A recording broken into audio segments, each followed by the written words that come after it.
Hello and welcome to the Credo Solution. Look, leadership is a constant parade of challenges.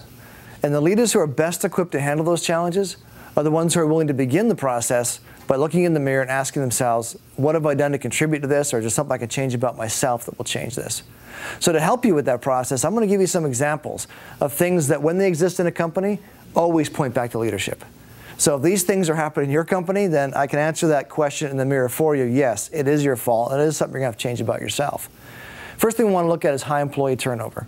Now you need to know the turnover rates for your industry. They're different for every industry. And you need to know the turnover rate for your company, and you need to compare the two. And if your turnover rate is abnormally high for your industry, that's something in your environment that's encouraging people to leave you at a higher rate than they're leaving your competitors. Very similar companies, but they seem to be more comfortable there than with you. It's something you have to change about yourself or something you have to change about your environment. And one of the things you may have to change is my second point, stifling initiative. If one of your frustrations as a leader is you're the guy that has to come up with every idea and you're the guy that has to solve every problem, that environment exists because you haven't given people the freedom to make suggestions. When you bring people in and put them in a job because of a particular skill set, they're bringing more than just that skill set if you're open to it. They do that job all day, every day. Nobody knows that job better than them.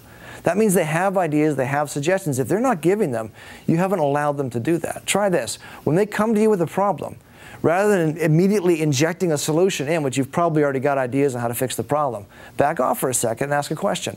Ask them, how would you solve it? What are your ideas? What would you do?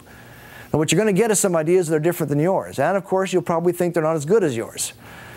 But give them an opportunity. Because what you're going to get in return is an employee who's more motivated, who takes ownership of their position, who has more buy-in into the company, and is more excited because they feel like they're participating in the success rather than just being a drone. And occasionally, you might even find out that their idea that was worse than yours actually turns out to be better than yours. That's humbling, and it takes courage to face it, but it's going to give you a stronger staff and a more rounded company. It takes courage to lead.